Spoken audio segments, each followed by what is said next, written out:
യിൽ നിന്നും അബ്ദുൾ റഹീം കൂടി വിശദാംശങ്ങൾ നൽകാൻ ചേരുകയാണ്. റഹീം, ഈ പറഞ്ഞതുപോലെ അതീവ ഗൗരവതരമായിട്ടുള്ള ഒരു വെളിപ്പെടുത്തലാണ് പിഷാരടിയുമായിട്ടുള്ള ഈ ശ്വേതാമേനന്റെ ഫോൺ സംഭാഷണത്തിൽ നമുക്ക് മനസ്സിലാവുന്നത്. പറഞ്ഞതുപോലെ പുറത്തേക്ക് വന്നതിനുള്ളേക്കാൾ കൂടുതലായി എന്തൊക്കെയോ സംഭവങ്ങൾ അമ്മയ്ക്കുള്ളിൽ നടന്നുകൊണ്ടിരിക്കുകയാണെന്നാണ് സംഭാഷണത്തിലൂടെ നമുക്ക് മനസ്സിലാകുന്നത്. പ്രത്യേകിച്ച് സ്ത്രീകൾ തലപ്പത്തിരിക്കുന്ന ഒരു സംഘടന, അതും താരസംഘടന, അവിടെ പ്രബലരായ അല്ലെങ്കിൽ പ്രശസ്തരായ മറ്റൊരുപാട് ആളുകളുണ്ട്. അങ്ങനെയുള്ളപ്പോൾ സ്ത്രീകൾ നയിക്കുന്ന ഒരു സംഘടന ഏത് വിധേനയും വലിച്ചു താഴെയിടാനുള്ള ശ്രമം, അതുകൂടിയാണ് ഈ ശബ്ദ സംഭാഷണത്തിൽ അല്ലെങ്കിൽ പുതിയ വെളിപ്പെടുത്തലുകൾ പുറത്തേക്ക് വരുമ്പോൾ മനസ്സിലാകുന്നത്.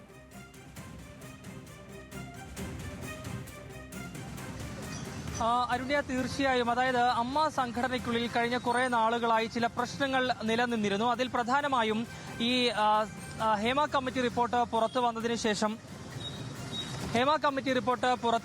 ശേഷം ഈ സംഘടനയ്ക്കുള്ളിൽ, അതായത് നേരത്തെ സംഘടന തലപ്പത്തിരുന്ന ആളുകൾ, അവർക്കെതിരെ ചില ആരോപണങ്ങളൊക്കെ ഉയർന്നു വരുന്നു. അതിന് പിന്നാലെ തലപ്പത്തുണ്ടായിരുന്ന പുരുഷന്മാരെല്ലാവരും തന്നെ രാജിവെക്കുന്നു. അതിനുശേഷം ജനറൽ ബോഡി യോഗം വരുന്നു. ജനറൽ ബോഡി യോഗത്തിൽ ഇനി സ്ത്രീകൾ തലപ്പത്തേക്ക്, അതായത് അമ്മ സംഘടനയുടെ തലപ്പത്തേക്ക് സ്ത്രീകൾ കൂടി വരട്ടെ എന്നൊരാശയം ഉയർന്നു വരുന്നു. അങ്ങനെയാണ് വീണ്ടും ഒരു എക്സിക്യൂട്ടീവ് കമ്മിറ്റി ജനറൽ ബോഡി ചേരുകയും പിന്നീട് തെരഞ്ഞെടുപ്പ് നടക്കുകയും ആ തെരഞ്ഞെടുപ്പിൽ ശ്വേതാ മേനോൻ പ്രസിഡന്റായിക്കൊണ്ടുള്ള എക്സിക്യൂട്ടീവ് കമ്മിറ്റി നിലവിൽ വരികയും ചെയ്തത്. ആ കമ്മിറ്റി നിലവിൽ വന്നിട്ട് ഏതാണ്ട് 10 മാസം മാത്രമേ ആയിട്ടുള്ളൂ. ആ കമ്മിറ്റി നിലവിൽ വന്നതിന് ശേഷം നിരന്തരം ആരോപണങ്ങൾ ഉന്നയിക്കപ്പെടുന്ന ഒരു സാഹചര്യമുണ്ടായി. പ്രത്യേകിച്ചും ഈ താരസംഘടന അമ്മയ്ക്കുള്ളിൽ എക്സിക്യൂട്ടീവ് കമ്മിറ്റി അംഗങ്ങളായി തെരഞ്ഞെടുക്കപ്പെട്ടവർ തന്നെ പരസ്പരം പോരടിക്കുന്ന കാഴ്ചയാണ് കണ്ടത്. അതിൽ പ്രധാനമായും ഈ അൻസിബ ഹസനെതിരെ നടനായിട്ടുള്ള ടിനി ടോം ചില വ്യക്തിഹത്യാപരമായ ആരോപണങ്ങൾ ഉന്നയിച്ചു. കൂടാതെ ടിനി ടോം തനിക്കെതിരെ വർഗീയപരമായ ചില പരാമർശങ്ങൾ നടത്തിയെന്നടക്കമുള്ള അൻസിബയുടെ ചില ആരോപണങ്ങൾ പുറത്തു വരുന്നു. ആ ആരോപണങ്ങളൊക്കെ ചുവടുപിടിച്ചുകൊണ്ട് ഈ രീതിയിൽ താൻ അമ്മ സംഘടനയ്ക്കുള്ളിൽ വാക്കാൽ പരാതി പറഞ്ഞുവെങ്കിലും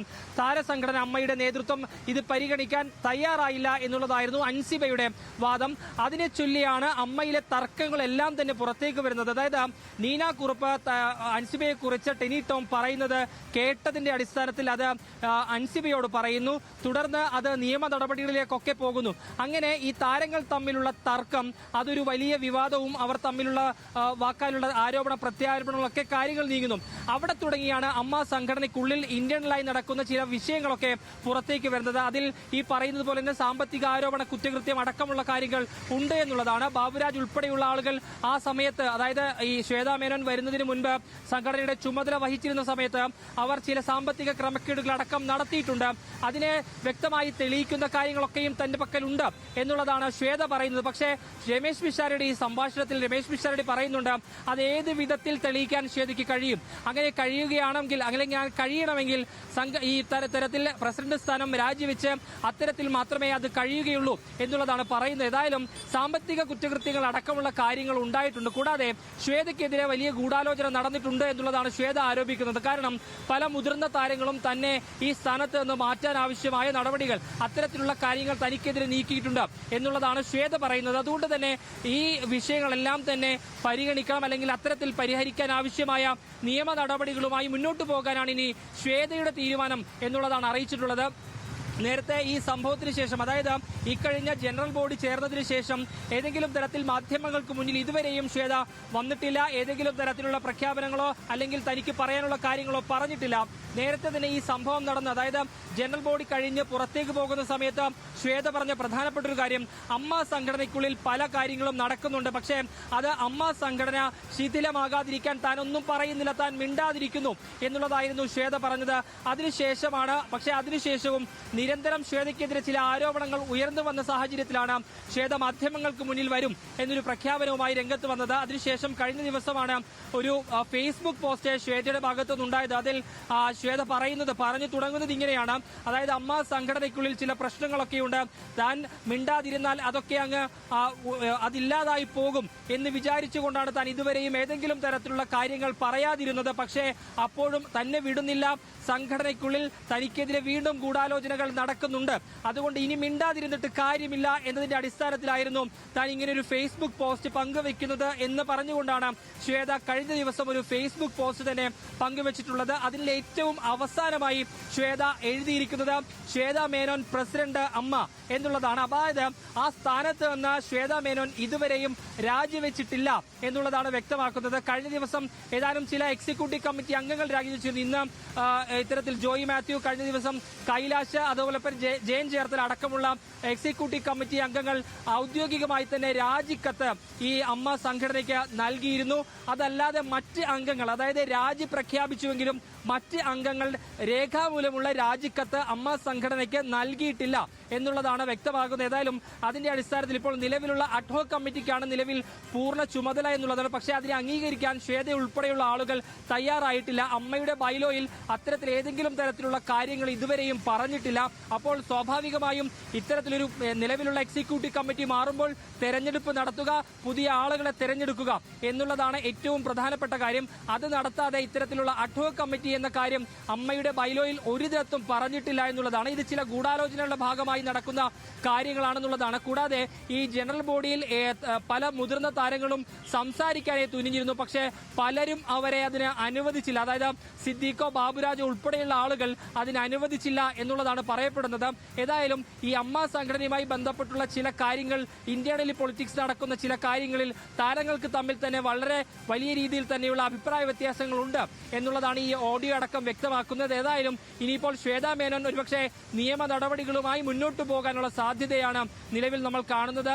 അതിനെ ഏത് രീതിയിലായിരിക്കും ad hoc committee chairman Ramesh Pisharody ഉൾപ്പെടെയുള്ള ആളുകൾ ഇനി അതിനെ നേരിടുക എന്നുള്ളതാണ് നമ്മൾ അറിയേണ്ടത്. ഏതായാലും നേരത്തെ ശ്വേതയ്ക്കെതിരെ വലിയ രീതിയിൽ തന്നെ ഇത്തരത്തിൽ സാമ്പത്തിക ക്രമക്കേട് അടക്കമുള്ള കാര്യങ്ങൾ ഉന്നയിച്ചുകൊണ്ടാണ് ഈ സ്ഥാനത്ത് നിന്ന് ശ്വേതയെ അവർ മാറ്റി നിർത്തിയത്. അപ്പോൾ സ്വാഭാവികമായും ഇനി വരുന്ന കമ്മിറ്റി ഏത് തരത്തിലായിരിക്കും ഇതിലുള്ള ഇടപെടലുകളടക്കം നടത്തുന്നത് എന്നാണ് നമ്മൾ ഇനി നോക്കിക്കാണുന്നത്. ഏതായാലും ഗണേഷ് കുമാർ, അതോടൊപ്പം തന്നെ മുതിർന്ന താരങ്ങളടക്കം ഈ ഒരു അഡ്ഹോക് കമ്മിറ്റിയിൽ നിലവിലുണ്ട് എന്നുള്ളതാണ് അറിയാൻ കഴിയുന്നത്. ഏതായാലും ആ വിഷയത്തിൽ ഇനി ഏത് രീതിയിലായിരിക്കും ഇവരുടെ ഒരു തീരുമാനം പോവുക എന്നുള്ളതാണ് നമ്മൾ ഇനി കാത്തിരുന്ന് കാണേണ്ടത്. ശരി, അബ്ദുൾ റഹിമാണ് കൊച്ചിയിൽ നിന്ന് വിശദാംശങ്ങൾ നൽകിക്കൊണ്ടിരിക്കുന്നത്. ന്യൂസ് ഡെസ്കിൽ നിന്നും അഖില CP കൂടി ചേരുകയാണ്. അഖില CP, പറഞ്ഞതുപോലെ ഇനി പുതിയൊരു ഭരണസമിതി വന്നാൽ, നിലവിലെ ഭരണസമിതി പൂർണ്ണമായും പൊളിച്ചെടുക്കി പുതിയൊരു ഭരണസമിതി അമ്മ താരസംഘടന അധികാരത്തിൽ വരികയാണെങ്കിൽ അവരെങ്ങനെയാകും ഈ വിവാദ വിഷയങ്ങളൊക്കെ കൈകാര്യം ചെയ്യുക അല്ലെങ്കിൽ നേരിടുക എന്നത് ഏറ്റവും പ്രധാനപ്പെട്ട കാര്യമാണ്. പ്രത്യേകിച്ച് ശ്വേത മേനോൻ ഈ BJPയിൽ നിന്ന് പണം വാങ്ങി താനെന്ന് അടക്കമുള്ള ആരോപണങ്ങളെ നിയമപരമായി നേരിടാൻ തീരുമാനിച്ചു കൂടി പശ്ചാത്തലത്തിൽ ഇത് ഒരു സംഘടനയ്ക്കുള്ളിൽ നിൽക്കുന്ന ആഭ്യന്തര പ്രശ്നം, ഇന്റർണൽ പൊളിറ്റിക്സ് പ്രശ്നം എന്ന രീതിയിൽ മാത്രമല്ല, ഒരു പുറത്തേക്ക് കൂടി വരുമ്പോൾ അതിൻ്റെ വ്യാപ്തി എത്രത്തോളം ഉണ്ടെന്ന് കൂടുതൽ മനസ്സിലാവുകയാണ്. അങ്ങനെയെങ്കിൽ പുതിയൊരു ഭരണസമിതി അമ്മയുടെ തലപ്പത്തേക്ക് ഇനി വരുമ്പോൾ അത് അത്രത്തോളം ചലഞ്ചായിരിക്കും ആ ഭരണസമിതി സംബന്ധിച്ചിടത്തോളം. അത്തരത്തിലുള്ള ആളുകൾ തന്നെയായിരിക്കും ഇനി അവിടെ വരേണ്ടതും. ഇപ്പോഴുള്ള ഭരണസമിതിയുടെ ഒക്കെ മുഴുവനായിട്ടുള്ള അതൃപ്തിയാണല്ലോ അംഗങ്ങൾക്ക് മുഴുവനായിട്ടും. അപ്പോൾ പൂർണ്ണമായും ഒരു പൊളിച്ചെടുക്കൽ അമ്മയിൽ ഇനി ഉണ്ടാകും ഭാവിയിൽ എന്നാണോ മുൻകൂട്ടി കാണേണ്ടത്? അരുണി, അങ്ങനെ തന്നെയാണ് മനസ്സിലാക്കുന്നത്. കാരണം ഇതിനോടകം തന്നെ പല അഭിനേതാക്കളും പല നടിമാരും നടന്മാരും ഇതിനെതിരെ ഭരണസമിതിക്കെതിരെ, അമ്മ ഭരണസമിതിക്കെതിരെ ഗുരുതര ആരോപണങ്ങളുമായി രംഗത്ത് വന്നിട്ടുണ്ട്. അതിൽ ഏറ്റവും ആദ്യം വന്നത് അൻസിബയാണ്. അൻസിബ ശ്വേതയ്ക്കും ടിനി ടോമിനും ലക്ഷ്മി പ്രിയയ്ക്കുമെതിരെ ഗുരുതരമായിട്ടുള്ള ആരോപണങ്ങൾ ഉന്നയിക്കുന്നു. ശേഷം ശ്വേതയാണ് ഇപ്പോൾ ബാബുരാജിനെതിരെ ഗുരുതരമായിട്ടുള്ള ആരോപണവും അതിന് താൻ നിയമപരമായി തന്നെ നേരിടുമെന്നുള്ളൊരു കാര്യം ഈ ഫോൺ സംഭാഷണത്തിലൂടെ വ്യക്തമാക്കുന്നത്. ബാബുരാജ് BJPയിൽ നിന്ന് താൻ പണം വാങ്ങി എന്നുള്ളൊരു ആരോപണത്തെ കോടതിയിൽ കാണാമെന്നുള്ളൊരു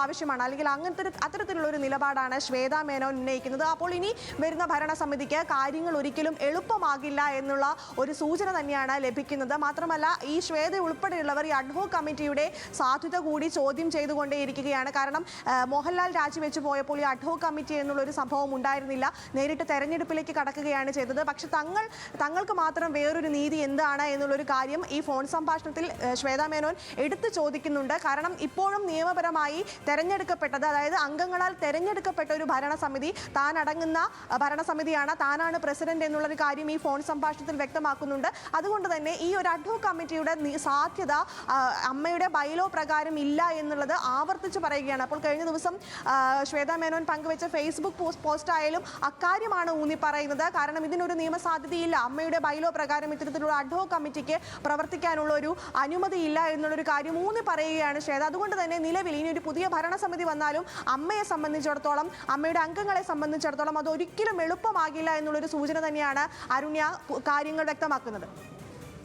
എന്നാണ് രമേശ് പിഷാരടിയുമായി നടത്തിയ ഫോൺ സംഭാഷണത്തിലാണ് ശ്വേതാ മേനോൻ അതീവ ഗൗരവതരമായിട്ടുള്ള ചില വെളിപ്പെടുത്തലുകൾ നടത്തിയിരിക്കുന്നത്. താൻ BJPയിൽ നിന്ന് പണം വാങ്ങിയെന്ന് ബാബുരാജ് ആരോപിച്ചു. ഈ ബാബുരാജിനെ കോടതിയിൽ താൻ നേരിടും. രമേശ് പിഷാരടിയുമായുള്ള ഫോൺ സംഭാഷണത്തിൽ ഈ ആരോപണങ്ങളടക്കമാണ് ശ്വേത വെളിപ്പെടുത്തുന്നത്. ഒപ്പം ബാബുരാജിന്റെ കാലത്ത് അമ്മ സംഘടനയിലെ വരവ് ചില കണക്കുകൾ ശരിയല്ല തുടങ്ങിയ സാമ്പത്തിക കാര്യങ്ങൾ കൂടി ഈ ശബ്ദ സംഭാഷണത്തിൽ ആരോപിക്കുന്നുണ്ട്. എന്തായാലും പുതിയ ഒരു ഭരണസമിതി അമ്മയിൽ അധികാരത്തിലെത്തുമ്പോൾ അത് അവരുടെ ചുമതല വളരെ ശ്രദ്ധാപൂർവ്വം ഏറ്റെടുക്കേണ്ടതുണ്ട്. വലിയ വിവാദങ്ങൾ പുകയുകയാണ്. ഒപ്പം തന്നെ തുടരുന്ന രാജി കൂടി നടക്കുന്നുണ്ട് അമ്മ സംഘടനയിൽ. വിശദാംശങ്ങൾ നൽകിയത് അബ്ദുൾ റഹീമും അഖില CPയുമാണ്.